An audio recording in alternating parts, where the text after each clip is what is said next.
Okay, I don't know why I can't keep these little guitar things down to like 3 minutes. They end up being 20 minutes long. I bet I've sat here 3 hours tinkering around on this guitar.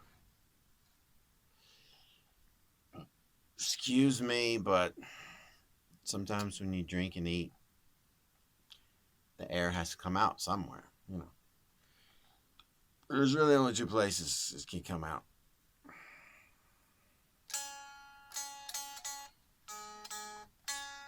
This is so dull. It's like the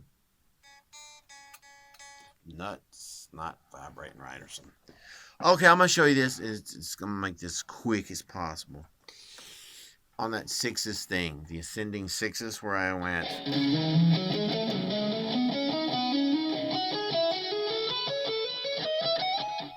Here's the thing you can do where you go up 6, go up 6 and back 4.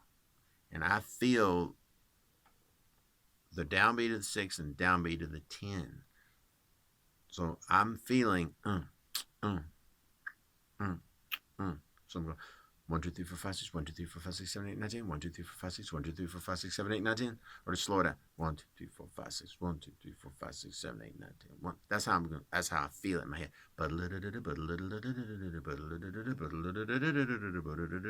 So it's a 6 and a 10, which interestingly enough equals 16, which is one of those beautiful music numbers, because 4, 4, and 4 and 4 is 16, and most music is in 4, 4. So the notes equal out even if the pattern isn't 4, 4, 4, and 4.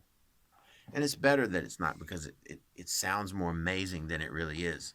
So I'm just showing you it's a thing you can do.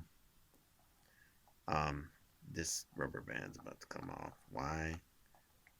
Because we like it to do that. Anyway, whatever. So here's the way I feel it. So if I count it 1, 2, 3, 4.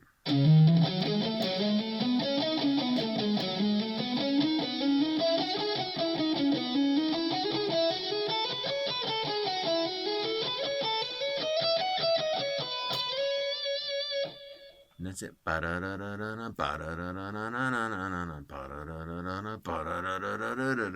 So if you speed it up,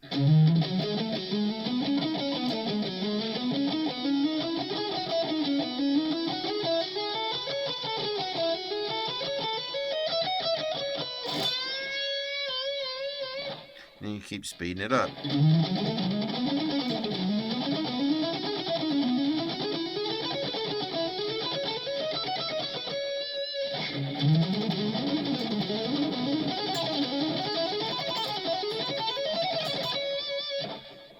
And the only reason I can play it that fast is because I'm not thinking of notes. I'm thinking of accents. Where are my strong things that keep me pointed in the right direction tempo-wise? Because if I miss a note, I don't care. I want to keep trudging forward, even if I miss a note. And in my mind, that's exactly what's going on.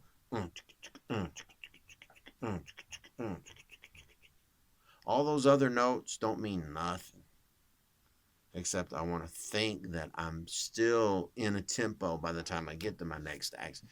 So I'm not thinking as notes so much, and I'm not thinking sixes anymore as much as just. So when you get to a certain speed, things can change how you interpret it. So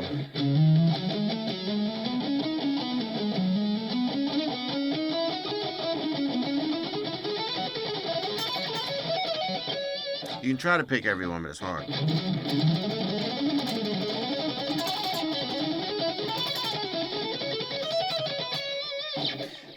Yeah.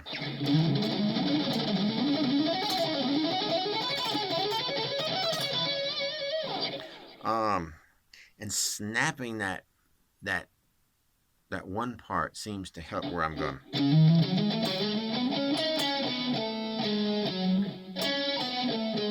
That's a down stroke right there. So I'm just trying to speak, accent it a little more.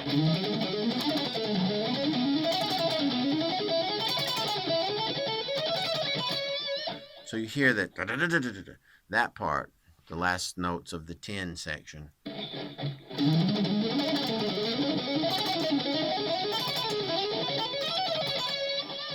And so it's a thing you can do.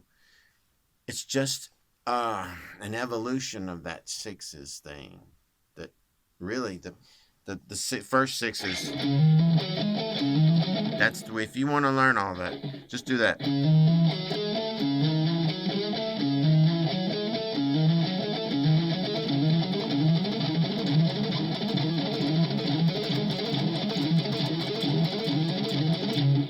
And once you get that, you can go.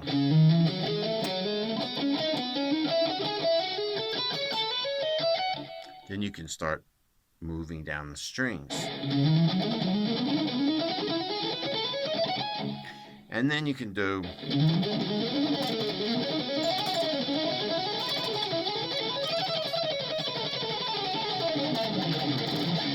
whatever.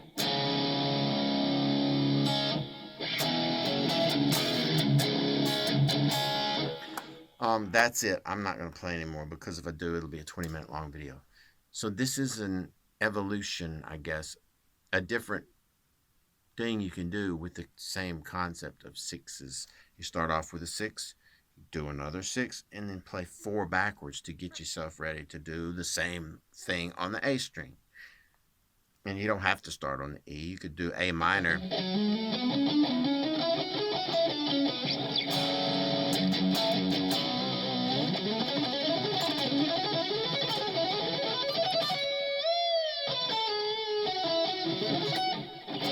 So, I